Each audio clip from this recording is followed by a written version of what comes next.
What happens when a man is publicly erased at his own son's wedding, and the insult is loud enough to echo through a church?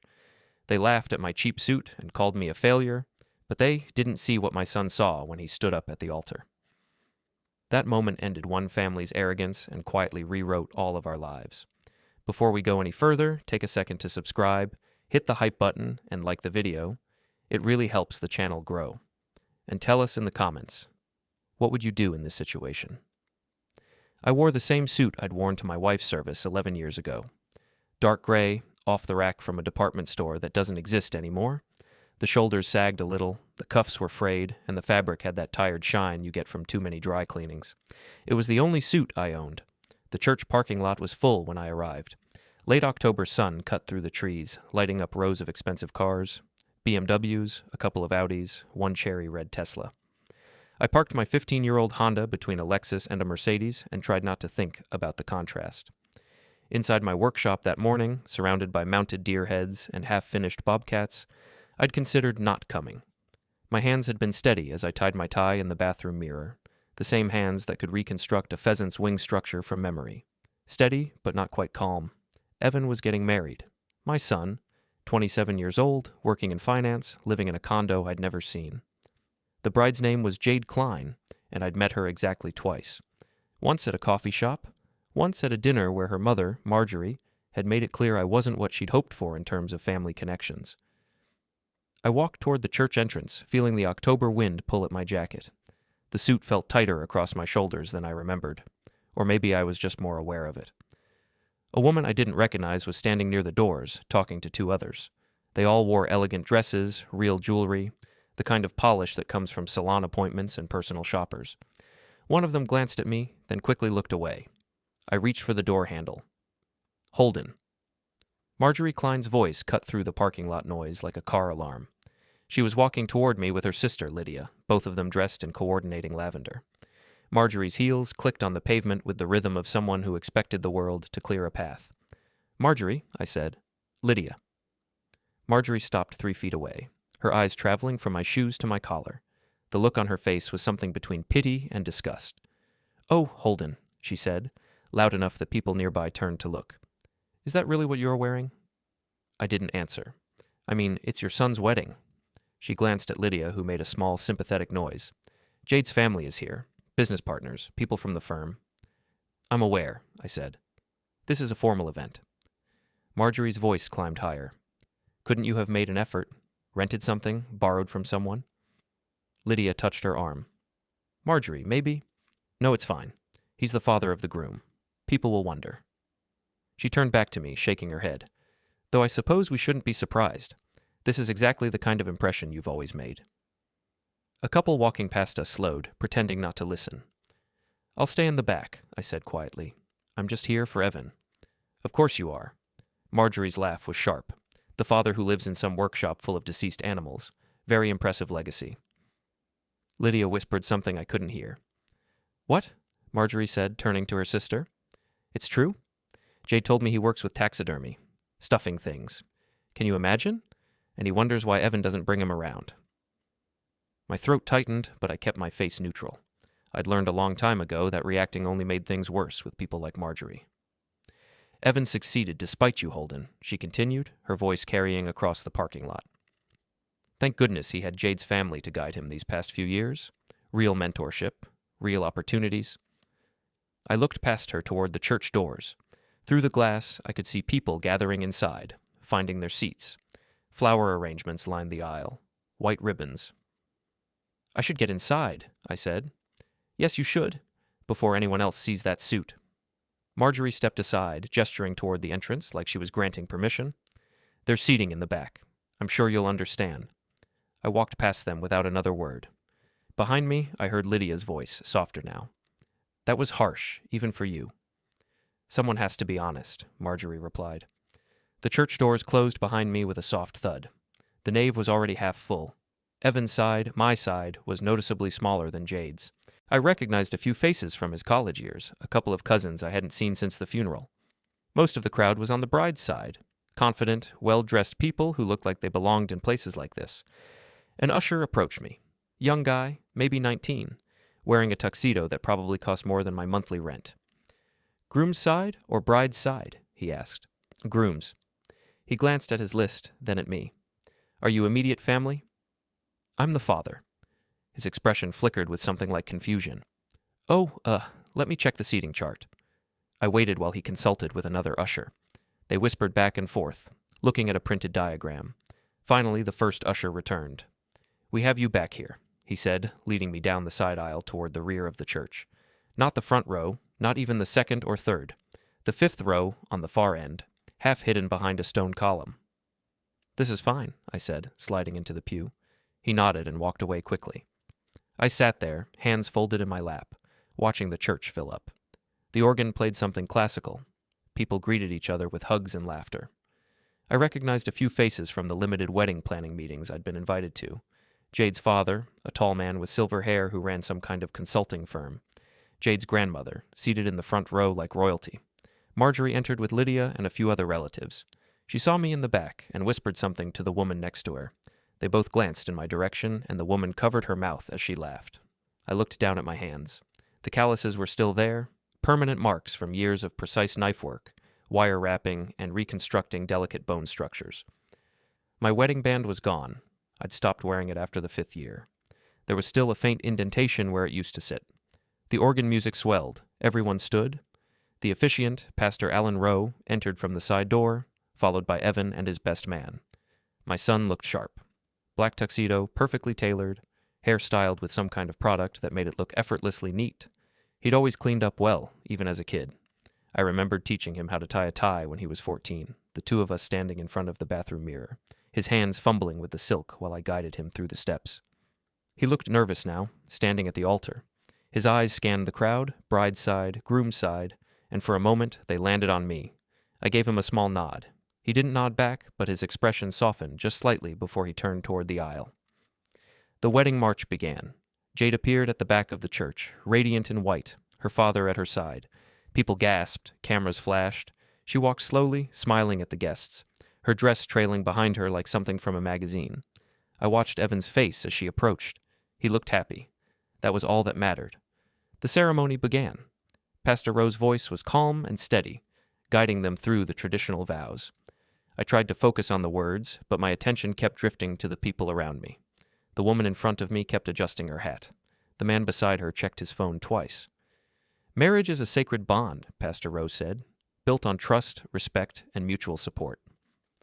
I thought about my own wedding. Registry office, 5 guests, a reception at a diner. My wife, Ayla, had worn a simple blue dress. No family drama, no seating charts, no judgment. Just 2 people who wanted to build something together. She would have known what to say to Marjorie. Ayla had a way of shutting people down without raising her voice, a quiet authority I'd never mastered. If anyone has reason why these 2 should not be joined, Pastor Rowe continued, speak now or forever. Hold your peace. Silence. Then, from somewhere near the front, a voice, low but clear. Wait. Everyone turned. The church went utterly still. Evan was looking at me. The workshop smelled like tannin and sawdust. That's the first thing most people noticed when they walked in. The chemical sharpness mixed with something organic, something that reminded them of forests and forgotten things. Most people didn't walk in. They stayed in their cars, windows up, and I'd bring the finished piece out to them. I didn't blame them. Taxidermy made people uncomfortable. The workshop was a converted garage behind the rental house where I'd lived since selling the family home. 10 years ago, maybe 11 now. After Ayla's passing, the house had felt too big, too full of echoes. Evan was in college by then, living in dorms, coming home less and less. I'd paid off the mortgage with money from Ayla's life insurance and sold it to a young couple with a newborn. The workshop became my world. Deer mounts, mostly. Some turkey, pheasant, the occasional bobcat. Hunters wanted their trophies preserved, and I was good at it. Not just competent, good. I could make a deer look like it was about to bolt, a hawk look like it was scanning for prey. People noticed the difference, even if they couldn't articulate why, but it wasn't glamorous work. It didn't come with business cards or networking events. It didn't photograph well for social media. When people asked what I did, they usually grimaced and changed the subject. Evan used to help me when he was younger. Before high school, before he realized that having a father who worked with deceased creatures was something to be embarrassed about. He'd been good with his hands, patient, curious. I remember teaching him how to measure a form, how to position glass eyes so they caught the light naturally. Why do we make them look alive? he'd asked once, maybe 12 years old, holding a pheasant wing. Because people want to remember them the way they were, I'd said, before the end. He'd nodded, understanding something I hadn't quite put into words. That was before Jade, before the finance job, the condo, the new life that didn't include workshop visits or phone calls that lasted more than 5 minutes. The day after Ayla's funeral, I'd sat in the same garage with a half-finished fox mount and realized I had no idea how to be a father without her. She'd been the translator, the bridge between Evan's world and mine.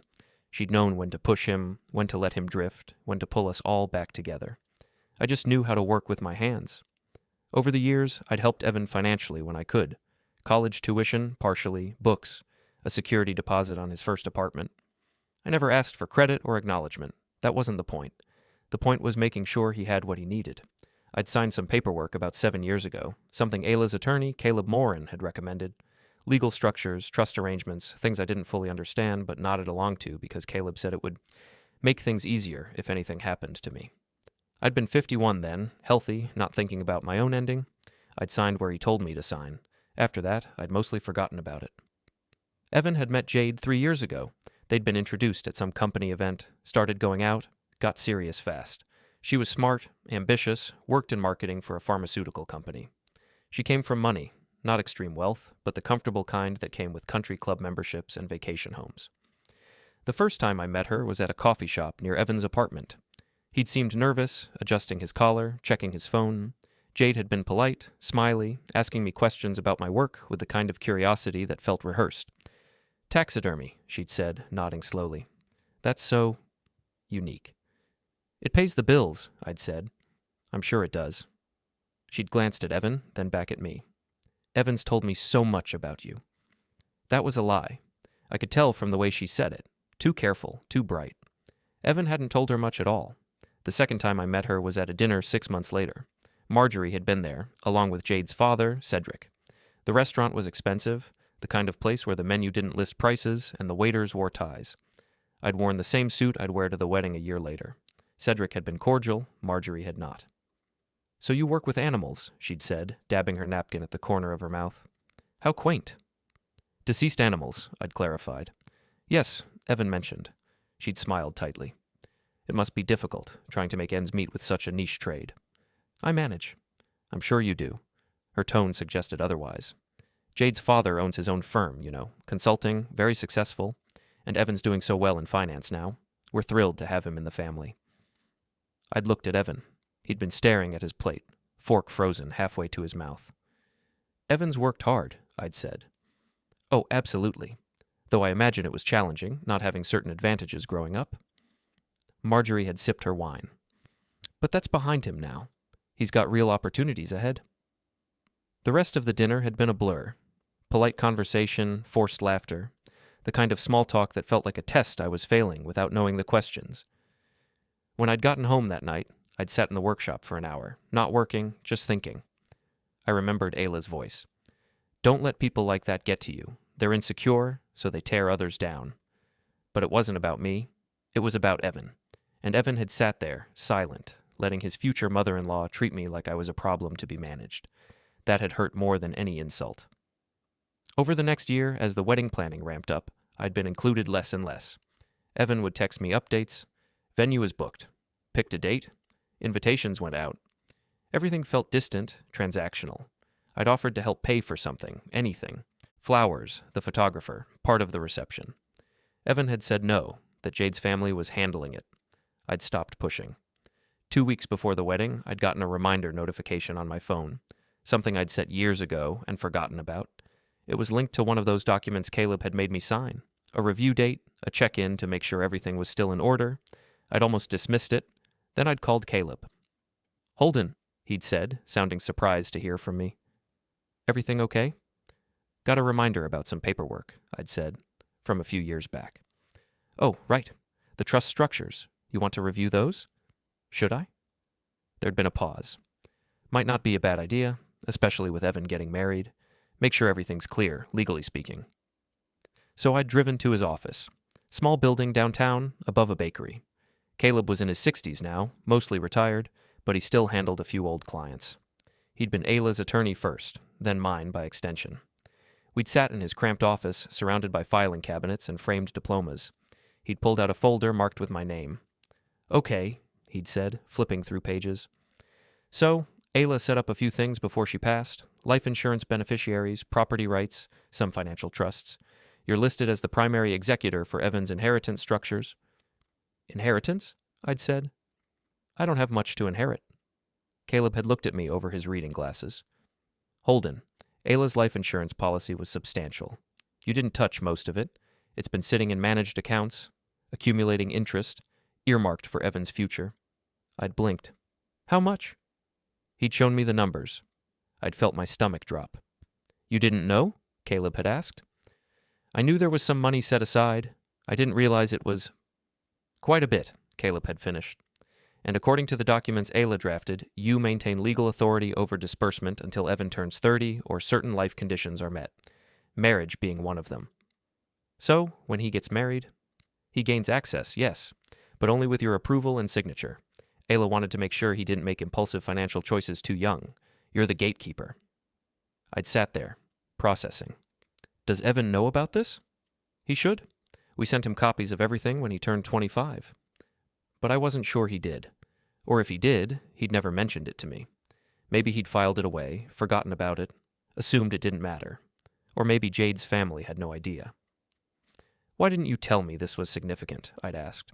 Caleb had shrugged. "You never asked. I figured you knew. Ayla was very thorough." I'd left his office with a folder full of documents and a strange, heavy feeling in my chest. Not anger, not satisfaction, just clarity. The night before the wedding, I'd gotten a confirmation email from the bank. Everything was in order.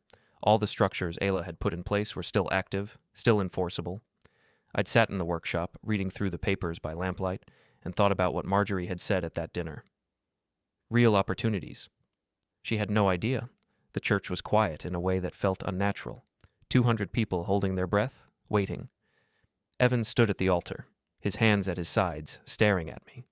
Pastor Rowe had frozen mid-sentence, his Bible open but forgotten. Jade was halfway down the aisle, her father's arm still linked with hers, her expression confused. "Evan?" Pastor Rowe said carefully. "Is everything all right?" Evan didn't answer him. He kept his eyes on me, and I saw something in his face I hadn't seen in years. Uncertainty, maybe, or recognition. "I need a moment," Evan said, his voice steady but quiet. Murmurs rippled through the crowd. Jade's father leaned toward her, whispering something urgent. Marjorie stood from her seat in the front row, her face already flushing red. "Evan, darling," she said, her voice syrupy but strained. "What's wrong?" Evan finally tore his gaze from me and looked at her. "I heard what you said in the parking lot." The church went even quieter. "What are you talking about?" Marjorie's smile was thin, forced.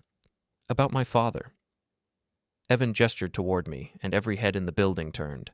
About his suit, about his work, about how I succeeded despite him.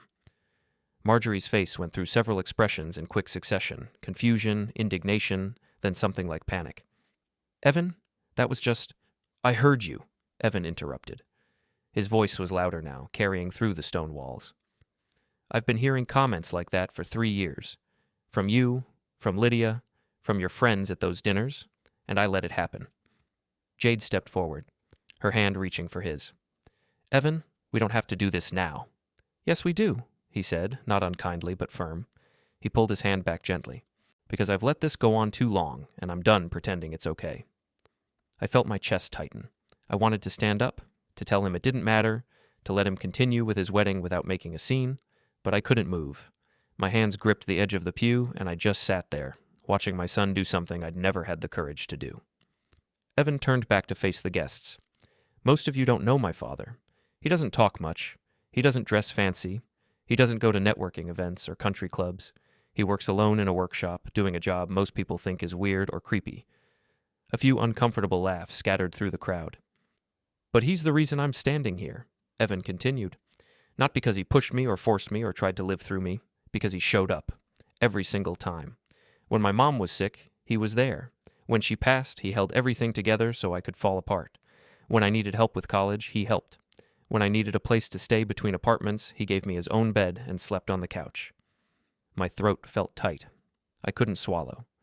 "He never asked for credit," Evan said. He never demanded I acknowledge him or praise him or include him in my life.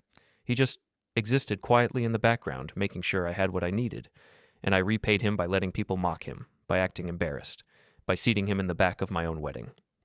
Marjorie's mouth opened, but no sound came out. Evan looked at Pastor Rowe. I need to pause this ceremony. Evan, Jade said, her voice strained. Please, can we talk about this? I'm not calling it off, Evan said quickly, turning to her. I love you. I want to marry you, but I need to fix this first. He gestured toward the front row. Dad, can you come up here? Every eye in the church turned to me. I felt pinned in place, like a specimen under glass. Please, Evan added. I stood slowly, my legs unsteady. The walk from the back of the church to the altar felt like it took an hour. My cheap suit suddenly felt heavier, the frayed cuffs more obvious, the sagging shoulders more pronounced. I was aware of every stare, every whisper, every judgment. When I reached the front, Evan stepped down from the altar and met me halfway. I'm sorry, he said, his voice low enough that only I could hear. I should have said something years ago. I shook my head. You don't have to? Yes, I do. He turned back to the crowd, his hand on my shoulder. My father isn't just some background figure. He's the executor of my mother's estate. He's the legal authority over my inheritance.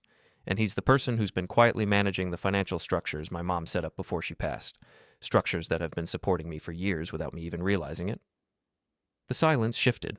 I could feel the energy in the room change, confusion turning into something sharper. Marjorie stood again. What are you talking about? Evan looked at her directly. I'm talking about the fact that you assumed my father was broke, that he was a failure, that he had nothing to offer, but he's been the one holding the keys this whole time. Keys to what? Marjorie's voice was rising. To everything my mother left behind, Evan said. Life insurance, investment accounts, property trusts. My mom made sure I'd be taken care of, and she made sure my dad had the final say in how and when I accessed it. Not me, not Jade, not you, him. I saw the moment it clicked for Marjorie. Her face went pale, then red, then pale again. That's not, she started. It is, Evan said. I have the documentation. I reviewed it last week. Everything my mom set up requires his signature. And I never told you because I didn't think it mattered. But it does matter, because you treated him like he was worthless, and he's the reason I have anything at all. Jade's father, Cedric, was staring at me with a new kind of attention. Not hostile, not friendly, just assessing. Lydia had her hand over her mouth, her eyes wide. Pastor Rowe cleared his throat. Evan, if you'd like to take a recess... No, Evan said. I want to finish this, but I want my father standing next to me when I do. Not in the back. Not hidden. Right here. He gestured to the space beside him at the altar. I looked at him, my son, and saw something I hadn't seen since he was a kid. Pride. Not in himself, but in us. Okay, I said quietly. Evan smiled, just a little, and turned back to Jade. I love you, he said again. And I want to marry you. But this is part of who I am. He's part of who I am. If that's a problem... It's not, Jade said quickly. She looked shaken, but her voice was steady. It's not a problem. Marjorie started to say something, but Cedric put a hand on her arm, silencing her. Evan stepped back up to the altar, and I stood beside him, awkward and out of place, but exactly where he wanted me. Pastor Rowe blinked a few times, then nodded. All right then, let's continue. The ceremony resumed. Jade walked the rest of the way down the aisle, her father still beside her, though he kept glancing at me like he was recalculating something. When they reached the altar, Jade smiled at Evan, and he smiled back, and for a moment, everything else faded. But I was still standing there, visible. The rest of the ceremony blurred together. Vows, rings, the part where Pastor Rowe pronounced them husband and wife. Evan kissed Jade, and the church erupted in applause. I stood off to the side, not quite part of the moment, but no longer hidden. When they walked back down the aisle together, Evan glanced at me and nodded. I nodded back. The reception was held in a hall attached to the church, a large modern space with floor-to-ceiling windows and chandeliers that looked like frozen fireworks. Tables were set with white linens, gold-rimmed plates, centerpieces made of roses and eucalyptus. I lingered near the entrance, unsure where to go. An usher handed me a table assignment card. Table 12. Not the family table, but closer than I'd expected. Marjorie was already inside, surrounded by relatives, her face tight and controlled. She saw me and immediately turned away, whispering something to Lydia. I found my table. Two couples I didn't recognize were already seated. They looked up as I approached. "Oh, you're Evan's father," one of the women said. "He was just talking about you. That was quite a moment in there." "Yeah," I said, sitting down. It was. "I'm Rachel. This is my husband, David. We work with Evan." The other couple introduced themselves, friends of Jade's from college. They were polite, asking safe questions about my work. I answered briefly. The reception officially started when Evan and Jade entered to applause. They moved through the room, greeting guests, posing for photos. Jade looked radiant, smiling and laughing, but I noticed she kept glancing at Evan like she was checking to make sure he was okay. Dinner was served, some kind of chicken dish with roasted vegetables, a salad, rolls that were still warm. I ate slowly, listening to the conversations around me. Rachel and David were talking about work deadlines. The college friends were reminiscing about some trip to Europe. Then Evan appeared at my table. "Dad," he said, crouching down beside my chair. "Can I talk to you for a second?" "Of course." We stepped outside into a small courtyard. The October air was cool, almost cold now that the sun had set. Evan loosened his tie and ran a hand through his hair. "I know that was a lot," he said. "It was," I agreed. "I didn't plan it. I couldn't do it anymore. Sitting there, listening to them talk about you like you were nothing, I couldn't." "You didn't have to defend me," I said. "I've heard worse." "That's not the point." Evan's voice cracked slightly. "The point is, you shouldn't have to hear it at all. And I let it happen. For years, I let it happen because it was easier than pushing back." I looked at him, my son, 27 years old, and finally saying things I'd wondered about for a long time. "You're allowed to move on," I said. "You're allowed to build your own life. But not by erasing you." He shook his head. "Mom wouldn't have let me do that. She would have called me out years ago." "Your mom was better at confrontation than I am." Evan laughed, a short, sad sound. "She was better at everything." We stood there in silence for a moment, listening to the muffled music from inside. "I didn't know about the money," Evan said finally. "I mean, I knew there was something set up, but I didn't realize how much or that you were in charge of it. I should have asked." "Your mom wanted to make sure you were taken care of," I said. "That's all that mattered to her. But she also made sure you had control. That means something," I shrugged. "She trusted me to do right by you." "Have you?" Evan asked. "Done right by me?" "I tried." He nodded slowly. "I think you did more than try. I just didn't see it." We went back inside. The reception continued. Toasts, cake cutting, dancing. I watched from my table as Evan and Jade moved through their first dance, looking at each other like the rest of the room didn't exist. Marjorie kept her distance. Cedric approached me once, shaking my hand with a measured smile. "Quite an eventful day," he said. "Yes," I replied. "We should talk sometime about the arrangements Ayla set up. Might be good for everyone to be on the same page." "Might be," I said. He nodded and walked away. Later, as the evening wound down and guests started leaving, Evan found me again. "Thank you for coming," he said. "Of course I came." "I mean, thank you for standing up there with me, for letting me do what I needed to do." "You didn't need my permission?"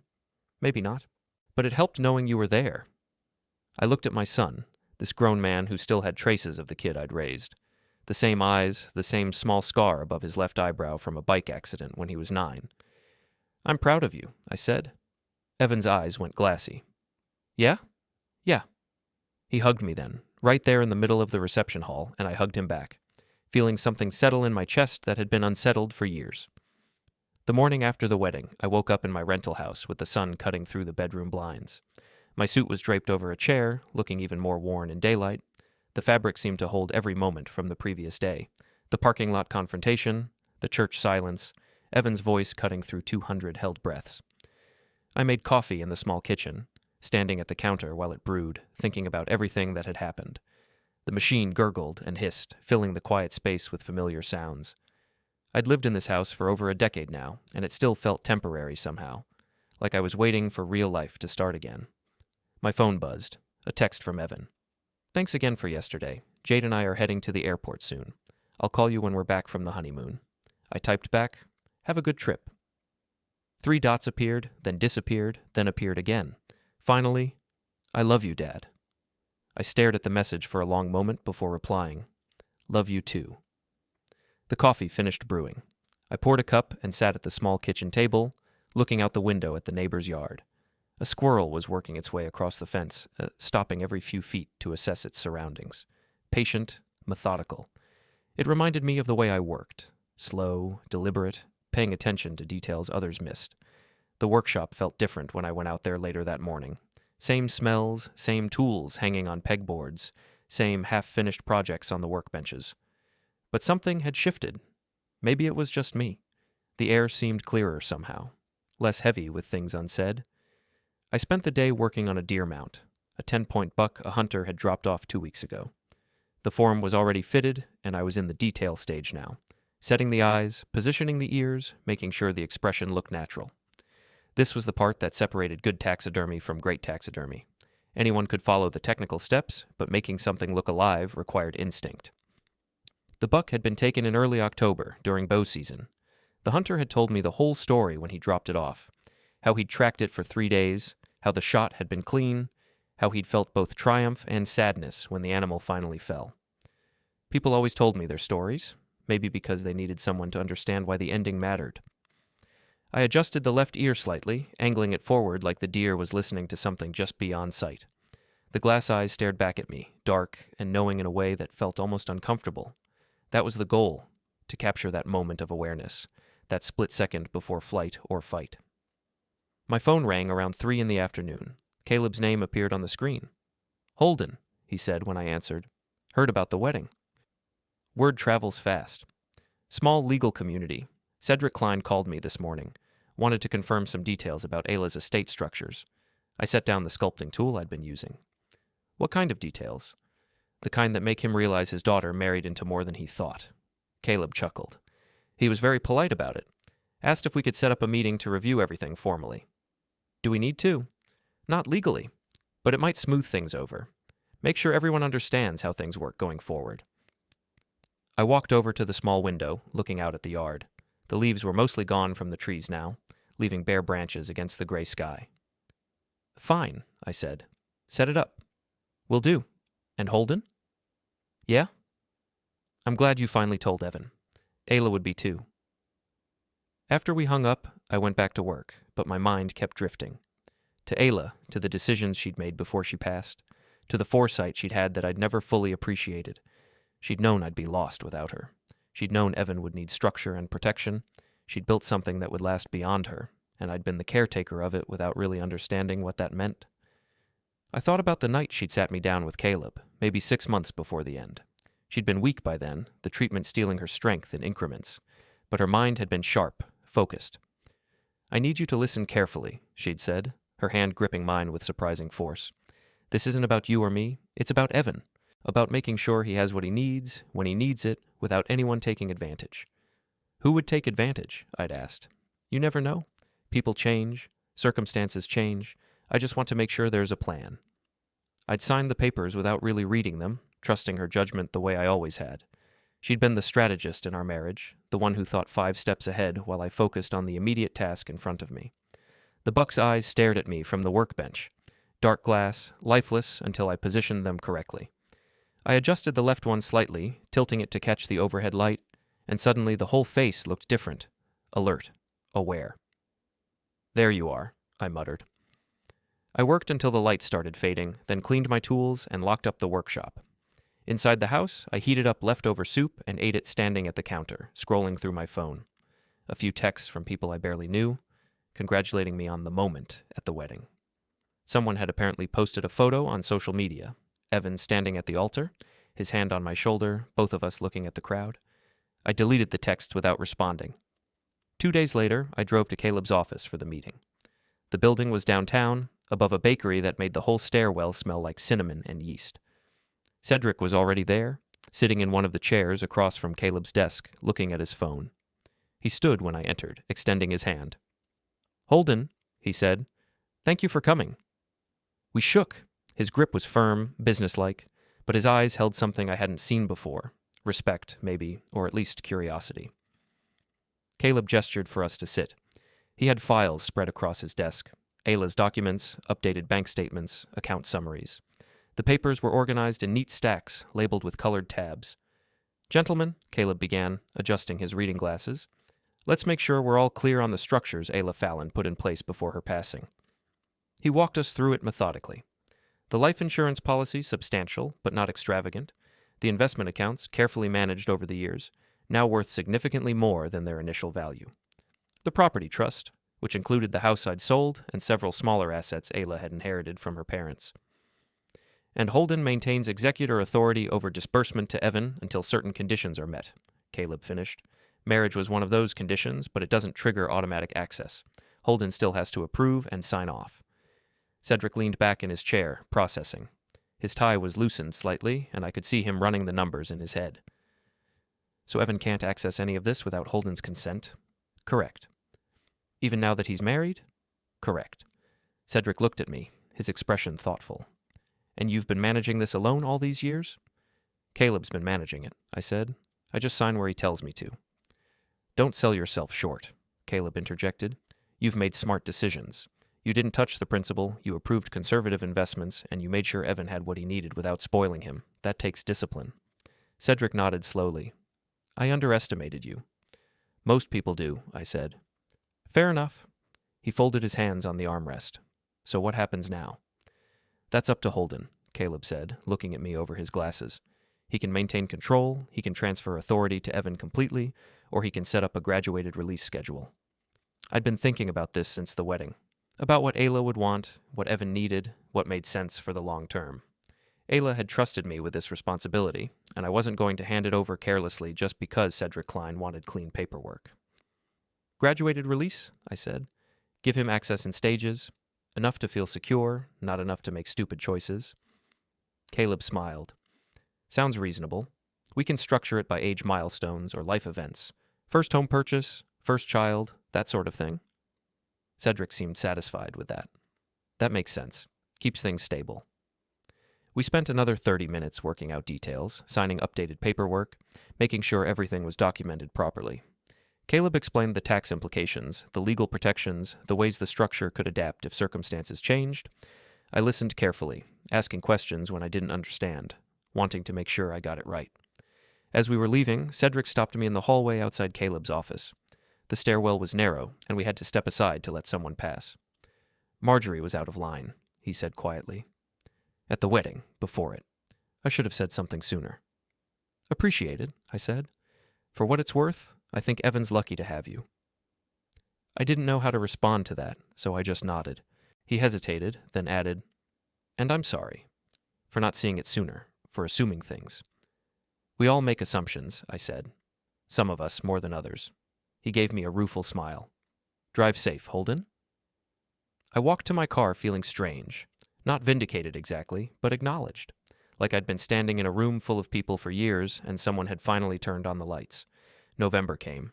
The trees outside my workshop turned brown and dropped their leaves, creating drifts along the fence line that I'd eventually have to rake. The air got colder, sharper, carrying the smell of wood smoke from someone's fireplace down the street. I worked through a backlog of projects, 3 more deer, a turkey, a red fox that someone wanted mounted in a running pose. The fox was tricky. Capturing motion in something static required understanding how muscles worked, how weight distributed, how balance shifted mid-stride. I spent 2 full days just on the positioning, adjusting the angle of the spine, the extension of the legs, the curve of the tail streaming behind. The hunter who'd commissioned it came by to check progress. He was younger, maybe 30, excited about his first fox. I want it to look like it's really moving, he kept saying. Like you could blink and it'd be gone. That's the idea, I told him. He watched me work for a while, asking questions about the process, the materials, the time involved. Most hunters just wanted to pick up their finished piece and hang it on a wall, but occasionally someone wanted to understand the craft, to see the work behind the end result. My dad used to hunt, he said eventually. Taught me everything. He passed a few years back. I'm sorry. Yeah, me too. He looked at the fox, its body frozen in mid-leap. He would have loved this, the attention to detail. I nodded, understanding what he wasn't saying, that the fox wasn't just a trophy. It was a connection to someone gone, a way of holding on to something that couldn't be held. After he left, I kept working, shaping the clay around the fox's face, building up the structure that would support the skin. My hands moved automatically, following patterns I'd repeated thousands of times. This was meditation for me, this careful construction of something that looked alive but wasn't. Evan called from his honeymoon late one evening. I was in the workshop cleaning tools when my phone buzzed. The reception was spotty. His voice kept cutting in and out. Staying in some villa. Can't believe how Jade's been. You're breaking up, I said. The line cleared. Sorry. Service is terrible here. I was saying we're in Tuscany. This place is incredible, Dad. You should see it. Sounds nice. How's married life? I asked. Good. Really good. Jade's been different since the wedding. More interested in my side of things. She asked about Mom yesterday. Wanted to know what she was like, what we did together, how she handled things. What did you tell her? That Mom would have liked her. Eventually. After putting her through some tests first. I laughed. Yeah, eventually. We're coming back next week. Jade wants to have dinner, and just the three of us. She says she wants to start over, do things right. Okay.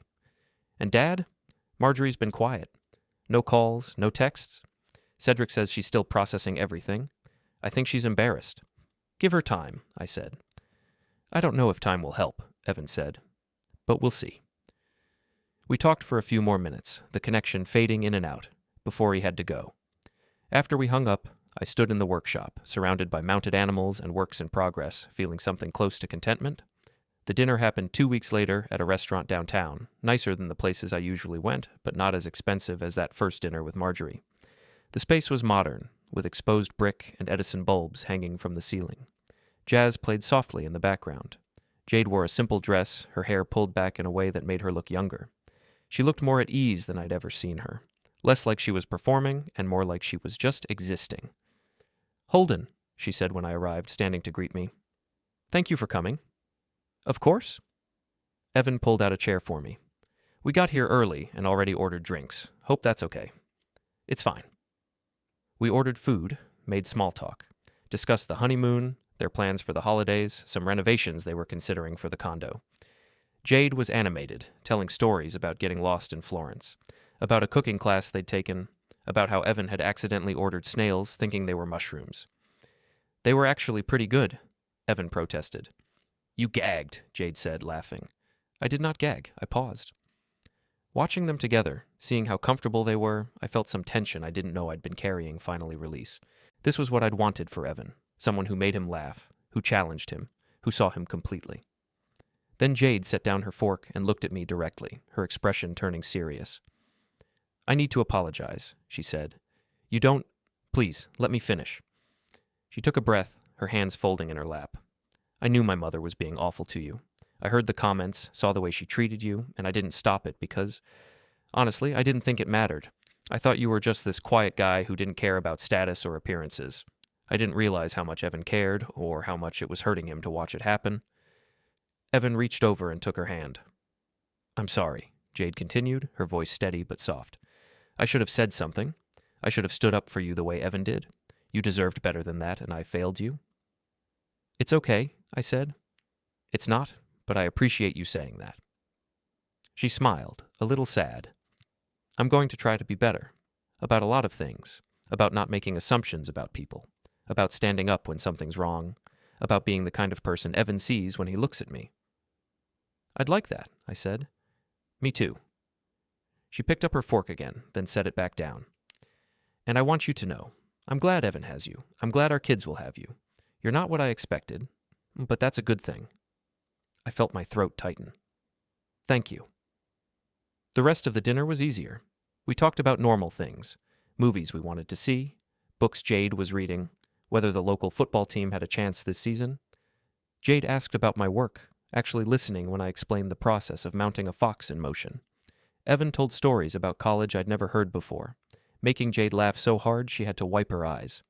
It felt like the beginning of something, or maybe just the continuation of something that had always been there but got buried under other people's noise. When we left, Evan walked me to my car while Jade waited by theirs. She means it, he said. About trying. I believe you. And I mean it too, about staying in touch, about not disappearing into my own life again. You're allowed to disappear a little, I said. That's what being married is. Not completely, though. No, not completely. He hugged me, quick and tight, then jogged back to Jade. I watched them walk away together, her hand finding his, their heads leaning close in conversation. I drove home through the dark streets, past houses lit up with early Christmas decorations, past the closed storefronts and empty parking lots. The workshop was cold when I got there, so I turned on the space heater and stood in front of it, warming my hands. The fox was still on the workbench, frozen, mid-leap. I'd positioned the front legs extended, the back legs coiled, the tail streaming behind. It looked like it was about to land or about to take off. I couldn't quite decide which. Maybe that was the point. Maybe the best work lived in that moment of uncertainty, that space between what was and what would be. My phone buzzed, another text from Evan. "Thanks for dinner. See you soon." I looked at the fox, at the glass eyes that would never blink, at the careful stitching that held the form together. This was what I did. Took things that had ended and made them look like they were still in motion. Still alive. Still capable of something. Maybe that's what Ayla had done with her planning. Taken her own ending and turned it into something that kept moving forward, kept protecting, kept providing. She'd seen beyond her own life to what we'd need after, and she'd built something that would last. I texted back, "See you soon." Then I turned off the heater, locked the workshop, and went inside, where the house was quiet and mine and enough. December arrived with cold rain that turned the workshop yard into mud. The weather matched my mood, not bad exactly, just gray. I finished the fox and started on a pair of wood ducks someone wanted for their den.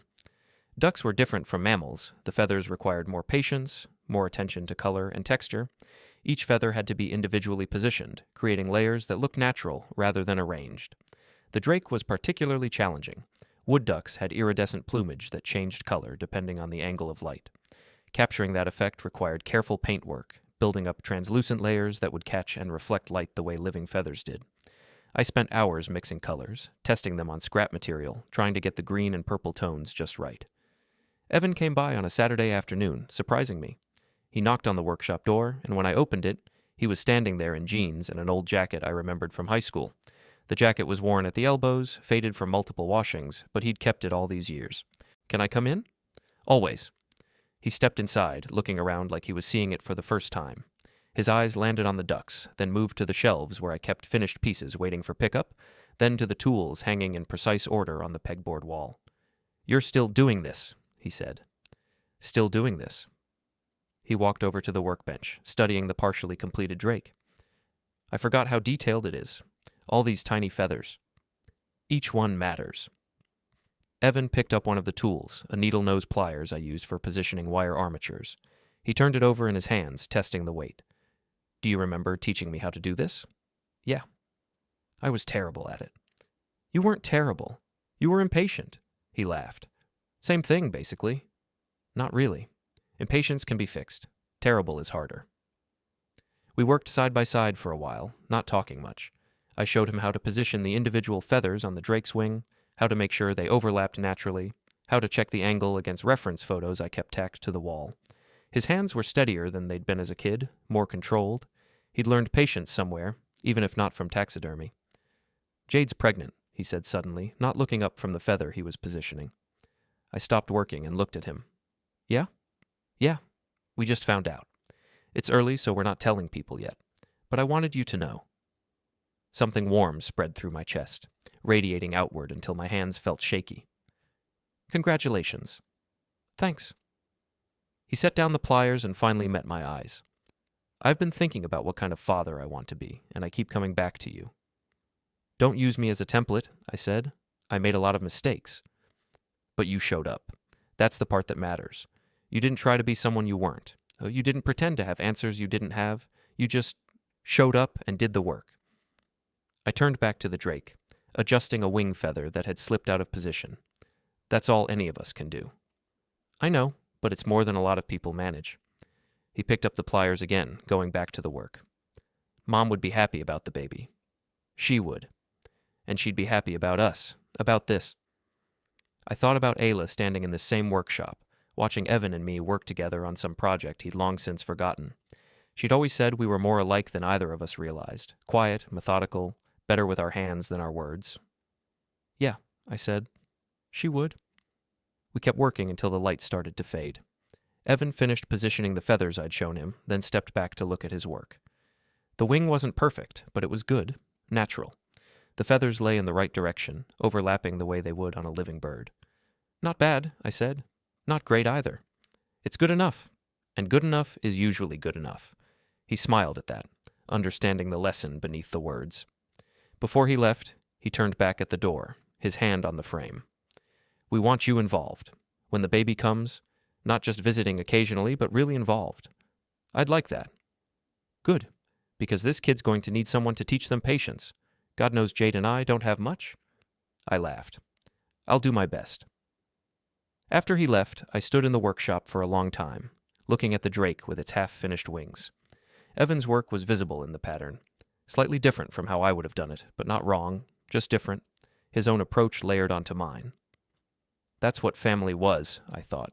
Layers.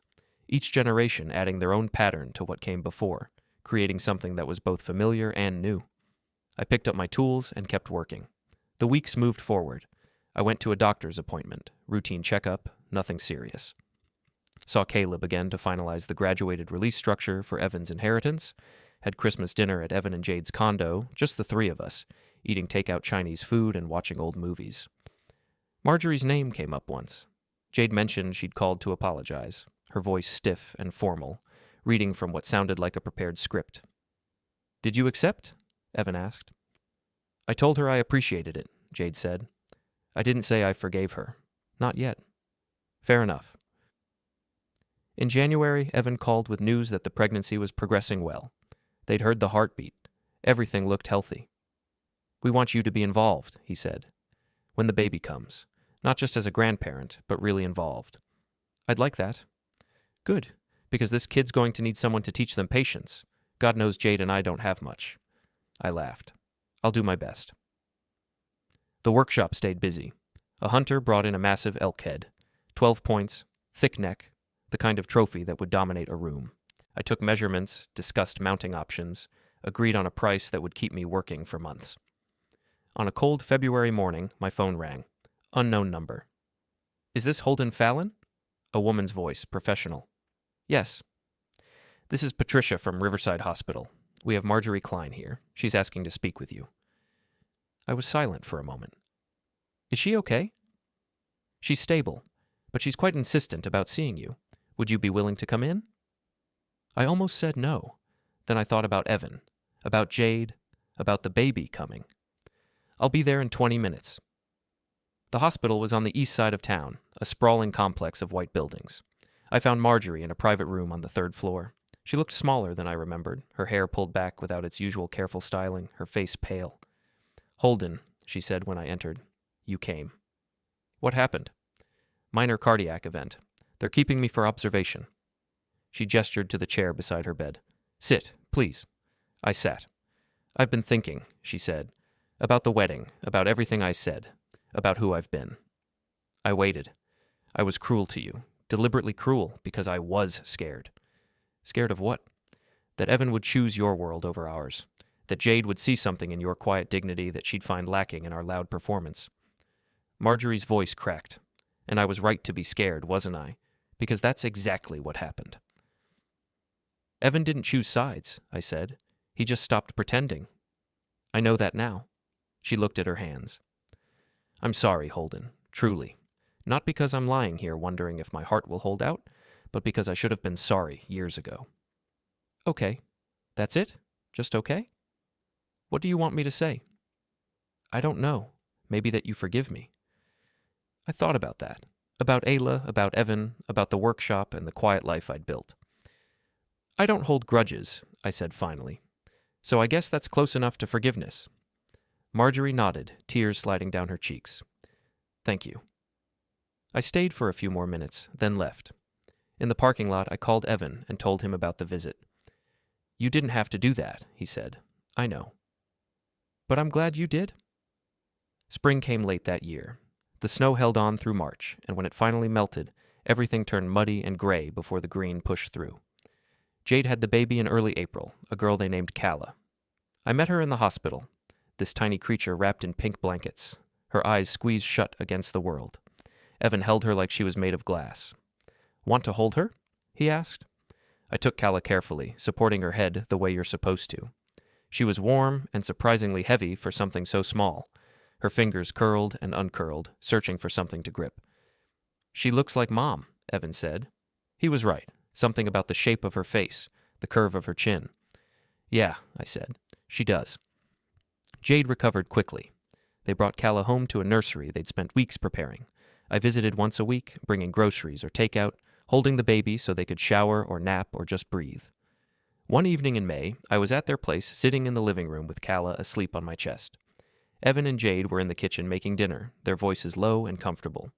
Through the window, the city lights were coming on, turning the skyline into something almost beautiful.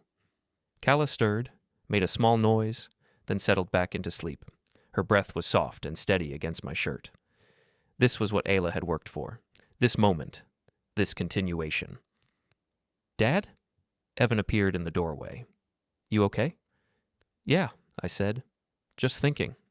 "About what?" "About how your mom knew exactly what she was doing." Evan smiled. She usually did. Cedric showed up at the workshop unexpectedly one Saturday in June. He knocked, waited for me to answer, then stood there looking uncomfortable. "Holden, got a minute?" "Sure." We walked around the property, past the shed where I stored forms and chemicals, past the area where I stretched hides. Cedric kept his hands in his pockets. "Marjorie's doing better," he said. "Physically, anyway. Emotionally, she's struggling." "With what?" "Guilt, mostly. She knows she damaged things. With you, with Evan, with Jade.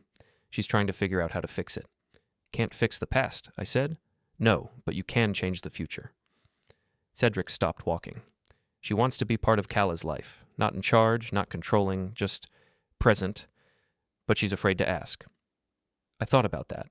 About grudges and forgiveness and what Ayla would say. "She can ask," I said. "Evan and Jade will decide." "That's fair."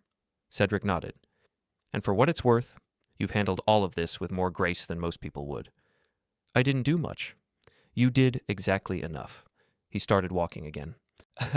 "That's a rare skill." Summer moved into fall. Calla grew, started smiling, started reaching for things. I brought her to the workshop once, let her look at the mounted animals with wide, curious eyes. She wasn't scared, just interested. "She's got your temperament," Jade said. "Calm, observant." Let's hope that sticks. Marjorie eventually reached out to Evan. They had lunch, just the two of them, and when he came back, he seemed lighter. "She's trying," he told me later. "Actually trying." "That's good." "I think so too." The second Christmas after Calla's birth, we all gathered at Evan and Jade's place. Me, them, the baby. Cedric and Marjorie came too. The first time we'd all been in the same room since the wedding. It was awkward at first. Marjorie couldn't quite look at me directly, and Cedric kept making conversation to fill the silences. But then Calla laughed at something, just a baby laugh, pure and unself-conscious, and the tension broke. Marjorie held her granddaughter carefully, her eyes wet. "She's perfect." "She is," Jade agreed.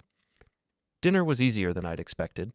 We talked about normal things, Calla's development, holiday plans, a renovation Cedric was planning. Marjorie spoke less than usual, but when she did, her voice was softer. After dinner, while Jade and Marjorie cleaned up in the kitchen, Cedric, Evan, and I stood on the balcony. The city stretched out below us, lights flickering in the cold air. "This is good," Evan said. "All of us here." "It is," Cedric agreed. Marjorie appeared in the doorway. "Holden, can I talk to you for a moment?" We stepped into the hallway. She wrung her hands, nervous. "I know I apologized before," she said, "but I need to say it again. Without the hospital, without the fear. I was wrong about you. Completely wrong. And I'm sorry." "I know. Do you forgive me?" I looked at her, this woman who judged me, insulted me, tried to erase me. And I thought about Calla, about the future, about letting go. "Yeah," I said. "I do." She smiled, relief flooding her face. "Thank you." Later that night, back in my workshop, I stood among the mounted animals and thought about how far we'd all come. From that church parking lot to this moment. From silence to speech. From judgment to acceptance. My phone buzzed. A photo from Evan, Calla in a tiny Santa hat, grinning at the camera. The message read, "Best Christmas yet. Thanks for everything, Dad." I typed back, "Merry Christmas." Then I turned off the lights and went inside, where the house was warm and quiet and mine.